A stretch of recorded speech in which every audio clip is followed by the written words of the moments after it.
一开始的话，我开始导读的是创世纪第8章啊，第8章谈的都是挪亚方舟，就是接续着我们讲上次第7章之后，我把第7章之后延续到准备着陆这件事情。好，我把创世纪这个部分跟大家说。当然，挪亚方舟大家耳熟能详这个故事，那在电影上映的时候，我也去看一下。我也发现就是说，如果要从要知道消费者口味是什么你去看标准版的，就是甚至是标准版，看他加油添醋了什么东西，那个东西就是消费者观众喜欢听的。好，包括说，我们讲说8个人，在方舟里面，那他就不是这样演的，他就一定要创造一些爱情故事，所以一定不是8个人，一定是有男女的问题。那你说船上待那么多天，好像是只有这8个人，好像也太无聊，他就买一个恶徒在这里面，这样绝对戏剧性大。我们讲说这是一个故事这是一个圣经很重要的一个章节。那我们来看看，就是从第8章的部分，挪亚方舟里面，他从这个故事，我们第8章里面谈了一些什么？好，他有22节，我想我就这边为各位共读，直接来说。好，从第1节开始。神纪念挪亚和挪亚方舟里的一切走兽、牲畜。神叫风吹地，水势渐弱，渊源和天上窗户都闭塞了，天上的大雨也止住了。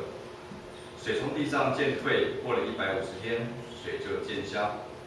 7月17日，方舟停在亚拉腊山上，水就渐消，到10月初1日，山顶都现出来了。过了40天，挪亚开了方舟的窗户，放出一只乌鸦去，那乌鸦飞来飞去，直到地上的水都干了。他又放出一只鸽子去，要看看水从地上退了没有。但遍地都是水，鸽子找不着落脚之地，就回到方舟挪亚那里。挪亚伸手把鸽子接进方舟来。还有等了7天，再把鸽子从方舟里放出去。到了晚上，鸽子回到他那里，嘴里叼着一个新拧下的橄榄叶子。挪亚就知道地上的水退了。还有等了7天，放出鸽子去，鸽子就不再回来了。到挪亚601岁正月初1日，地上的水都干了。挪亚撤去方舟的盖，观看，便见地面上干了。到了2月27日，地就都干了。神对挪亚说：“你和你的妻子、儿子、儿妇都可以出方舟。在你那里，凡有血肉动活物，就是飞鸟、牲畜和一切爬在地上的昆虫，都要带出来，叫它在地上多多滋生，大大兴旺。”于是挪亚和他的妻子、儿子、儿妇都出来了。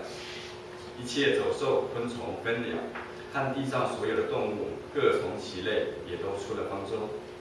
挪亚为耶和华筑了一座坛，拿各类洁净的牲畜、飞鸟献在坛上为燔祭。耶和华闻那馨香之气，就心里说：“我不再因人缘故咒诅地，也不再按着我才行的灭各种活物。地还存留的时候，架墙、寒暑、冬夏、昼夜，就永不停息。” Amen。好，这是创世纪第8章的内容。那我们看看，就这几个部分的架构，有一些大部分，刚才我们讲说，在导读的时候，我们要从一些事实面来着手，我们就从这几个方向来看看第8章告诉我们些什么。好，我们讲一个逐节纲要部分，我们刚刚看这22节里面，大概谈了几件事情。第一，从一开始，神纪念挪亚；第二部分就是洪水150天过去了，那么高山陆陆续续显现出来。地面干了，然后神命令，然后挪亚出方舟，挪亚除坛，耶和华决定不再毁灭人类。我想这是一个大的故事架构。好，每一节纲要。好，我们来看几件事实，我们从几个事实来看。我们看里面刚刚提到有几个地方，第一个就是它有时间，到雨下得很长，这雨部分跟它那个互动，跟在方舟里面的互动会有很大关系。从2月17号开始教给大家。好，那么7月17号它谈一个重要的数字，那方舟停在亚拉腊山上。那10月1号的话，山顶都现出来了。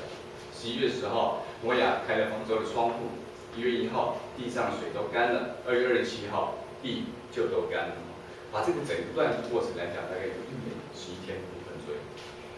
那最后2段里面提到的是地上的水都干了，跟地就都干了到底有什么差别？这个部分，希伯来文在第1段里面提到的地上的水都干了，只是讲干。但是如果讲地就都干了这句话的话，是讲干透的意思。好，所以中间是有段差距。来在后面我们还有一个解释，就是在这里面到底，为什么在干跟干透的中间有些什么样的差异？好，我想这是第一个，我们从一个时间上的事实来看待。第二个谈到一个地名亚拉那山，这个事情是真有其事，而且真有其地。在圣经里面谈的是，它是在亚拉那山加一个 S， 也就是它是一个众多山的丘陵，可能是一个山群当中的其中一座。它并不是在单独特定的某一座高山上。我想这个部分是有区域概念。好，亚拉山大概有2座高峰，大的跟小的。大的部分的话，大概有5000多公尺；小的部分大概有5137公尺。比较低的是3907，跟我们玉山差不多。所以它就是说，当它已经被淹没，水淹没到它这么高的地方，是已经淹到差不多将近5000多公尺了。再加一个玉山，大概就淹到圣母峰了。所以我想，整个地球已经是进入到这个部分来看的话，那可以看见当时的水是在一个多大的程度。亚拉那山部分也后续有很多人在探访，不管是前2时代、第2时代，还是后续的6世纪大时代，甚至是有各国科学家都会在探访到底有没有这个部分。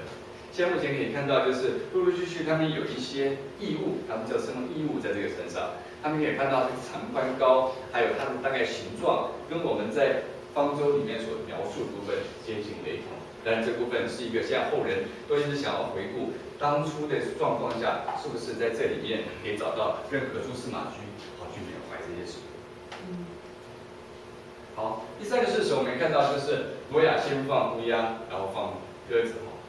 但再从乌鸦跟鸽子部分，单从过去的历史上来看的话，从乌鸦、燕子到鸽子这些鸟类、禽类部分先后放，它们都有一些探寻的作用，都是一些它来做一个先遣部队的作用。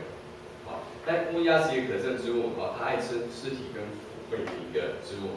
洪水来说东西就多，所以它们飞来飞去，所以乌鸦一去不复返，表示洪水并没有完全消退。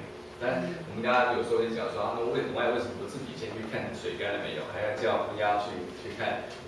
这是最早的叫做预警机这叫先遣机，让大家知道说，在这个环境上，它在高山上面，已经在不知道外面的状况下，好像乌鸦这个事情可以替它带回来非常非常多的讯息。好，接下去鸽子部分，那更重要的是，它是和平部队，它竭尽驯良和平的代表。然后它飞出去的话，第一次看到都是水，所以它又折返回来。第二次飞出去，叼来一根橄榄枝，这部分是非常重要的符号，因为鸽子橄榄枝这个部分留下未来永生记号，这是这部分，这是当初挪亚所看到的带的一个重要的讯息。因为鸽子住在山谷，连他们也不回来，就意味着地洼地都干透了。如果说鸽子不回来的话，表示它找到一个非常重要的。因为橄榄枝部分，如果说它只是一个叫漂浮在水面上的，拿来就算，可是这个橄榄枝是在一个地淹过之后干了，重新长出来的嫩枝，所以这里面代表着干透的讯息。所以刚刚讲说干透这个部分跟这里面是有关系的。好，第3个事实是挪亚要等到所有的地都干透了才肯出来。好，那我们讲说这里面也提到，就是神只有说到洪水会来到，他并没有说洪水什么时候会退去，如何退、怎样退、什么时候会退去，所以他并没有谈这个部分。所以挪亚来看看地是不是干了来看神是不是重新祝福了这个地，这是第一个。第2个是，虽然1月1号我们刚刚提到山上已经干了，可它没有出来。然后虽然橄榄树长出了新芽，它们也都还没有出来。那我讲挪亚在等什么？一直到看起来全地的水都完全退去了，它才出来。那我想说，事实上它是部分是在等待一个这是神的再造，他们需要有一个神非常重要的讯息跟指令来凸显挪亚对神的信靠跟顺服。这边有一个非常重要的讯息是在挪亚等到所有的地都干透了才出来这件事情。后来我们有提到。他谈到第一次的反击，因为他们整个从方舟出来之后，他们做了第一次的燔祭。好，这个燔祭部分表达的是一个依靠跟悔罪，因为这是圣经上第一次谈到燔祭。那第一次谈到燔祭，在过往并没有谈到这样燔祭动作的时候，那谈到的是一个挪亚对这个神依靠的一个悔罪。所以我们活着不是为了自己，还是为神而活。好，这个部分从挪亚在这件事情身上已经得到一个验证。最后一部分是一个立约的概念哦，因为燔祭做了，馨香的味道缓和了神对罪恶的一个愤慨。地的诅咒可以解除，因为开始神告诉自己，还没有告诉挪亚，是告诉自己，他把这个地的诅咒结束，他不再对这个事情叫做再用洪水来对人的罪，那我们讲说这个就是过都变成新的。这是一个对挪亚部分他们心里准备要做的事。第9章就在谈他如何跟挪亚立约，啊，如何用采红之约来作为这个人生到世界上第一个约定，就是上帝跟人的约定。